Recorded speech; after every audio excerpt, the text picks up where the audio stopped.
Ladies and gentlemen, dudes and dudettes, the sexy and the not so sexy, big children and little, I am the novelist, author, poet, Lamont Anthony Wright, aka Graffiti Bleu. This next topic is a little hard to talk about and not offend anybody. Oh well. Junkie on the track.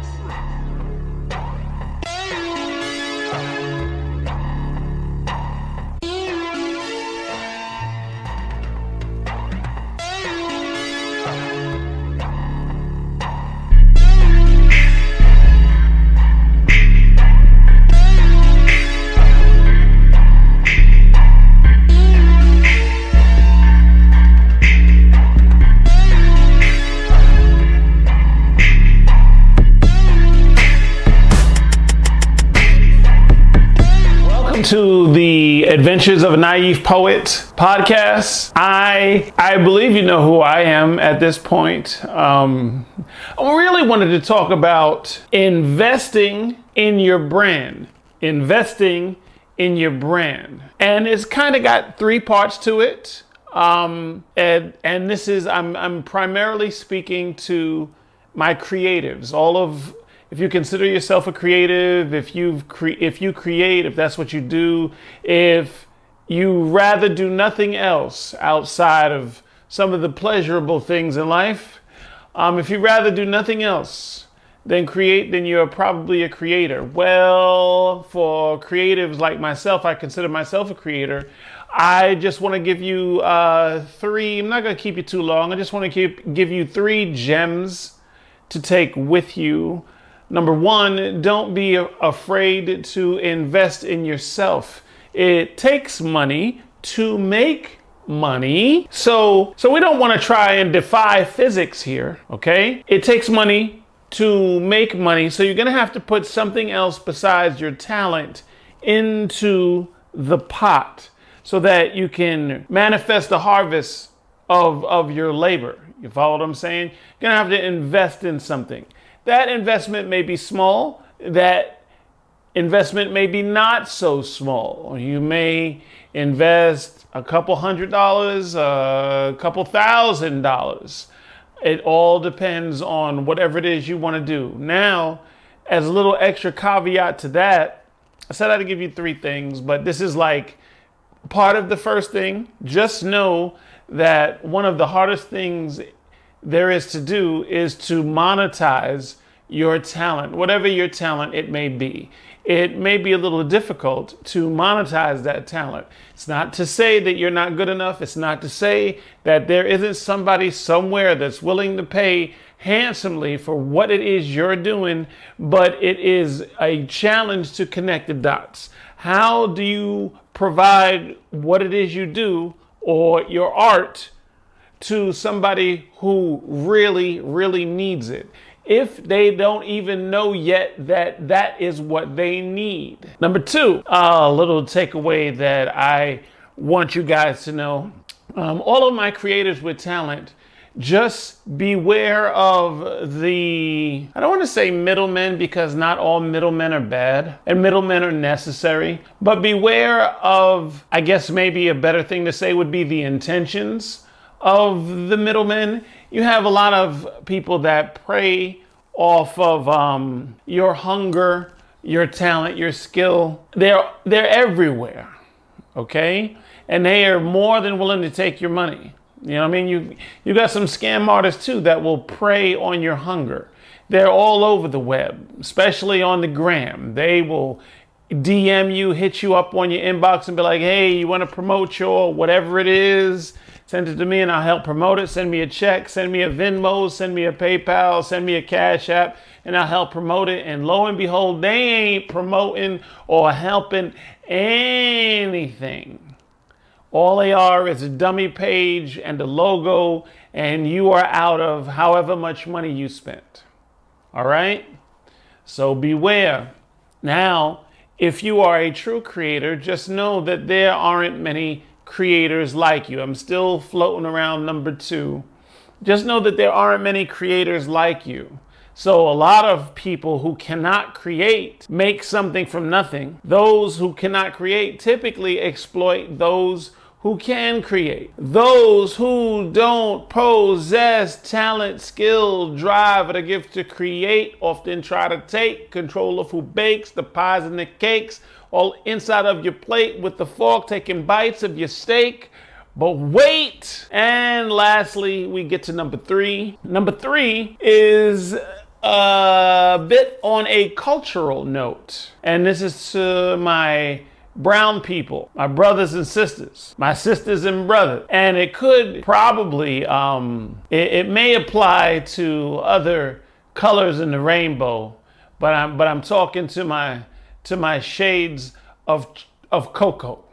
Okay, my brothers, my sisters, we are way, especially my entrepreneurs or so-called entrepreneurs, we are way too concerned with what our other brothers and sisters in the entrepreneurial playground, what they stand to gain. We love to be inside of their pockets. Soon as we walk inside a club they own, we're counting heads to see and timesing it by how much they charge to try to figure out how much she or he is getting paid. We love to bite. We don't love to support. Local guys who rap or anybody trying to come out of anything, they probably have 100 friends. They probably have a circle, not 100 close friends, but just 100 friends, just 100 people that know what they do. If those 100 people would just share that artist's art, just share, tag, all of that stuff, hashtag, just share it, that person would probably go freaking viral just with so much momentum out of the gate. But a part of number 3 is just know that your friends probably won't support you until strangers do, okay? But back to the meat of number 3 is on the entrepreneurial side, we worry too much about what is in the next man's pocket. I had a very popular venue in Atlanta.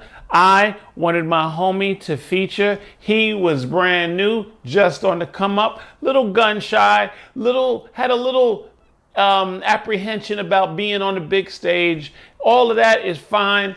I was listening to his bars and I'm just like, you're dope. If your courage could match your pen, you'd be wickedly dangerous. Okay, got him to feature. His question is to be like, why should I feature at your spot? Look at all the money you getting. Look at all the money I'm getting. Time out. This cat wanted me to take a pause on the feature because he really wanted to kind of renegotiate the feature because he was worried about what was in my pocket. Let's look at the whole playing field, okay? Boom. You never did a show. Ever did a show. Here I am. I hear the value of what you could be.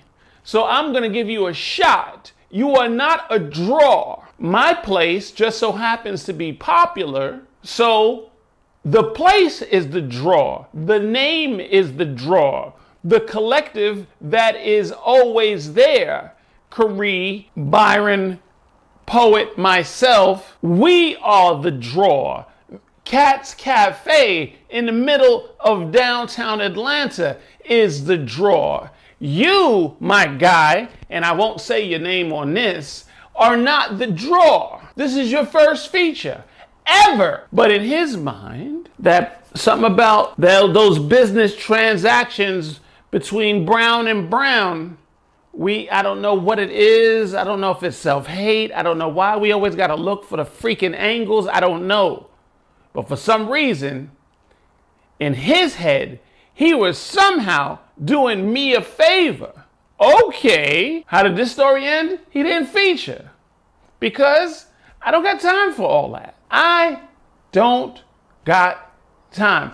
I do many interviews where this is still going with number 3. I ain't gonna take you too long. Maybe this blog will be about anywhere from, I don't know, 9 to 10 minutes. Last story and I'll get out of here. I interview quite a bit of people over the years. The whole Graffiti Bleu YouTube channel has many artists besides myself. I think it would be pretty boring for a Graffiti Bleu channel to only have Graffiti Bleu on it. I try to get a whole bunch, a host of other artists, poets, and of all ranges to the channel because I think it would be dope. You wouldn't want to just go to a store that sold only one thing now, would you? Okay. So a poet, confidant, I would consider this person a friend, asked me, can I get the raw data? Can I get the footage of the interview? I was just like, well, I did a lot of hours of editing this video in good faith. Even though you are the homie, I can't just put all of my time into editing this video and just giving you the finished product so that you can put it up on your channel without a fee. He was like, a fee? I'm like, yes, a fee. Name your price. This is part of number 3. Name your price for my artistic endeavors. If I gotta write something for somebody, if I gotta perform something for somebody, if I gotta edit or produce, make a logo, do a drawing, anything. I do many things. I came up with a flat fee of $100 an hour, $100 an hour, $100 an hour. Now, to keep it a stack, it took me 3 hours to edit our video, but I didn't charge him $300. I said, you know what? Because you're almost a homie, just give me $100. My PayPal is still waiting for that $100. I didn't send him the video, but this is what I'm saying. You don't have $100 to invest in yourself. You obviously like my work. This obviously can enhance your brand. You need, especially in these times, you need some type of content to enhance your agenda, my brother. Take what I said with a grain of salt. Don't be afraid to invest in yourself. I support all artists, regardless of color, but with my brown people specifically, do not be afraid to keep that power of that dollar and put it back into your own community.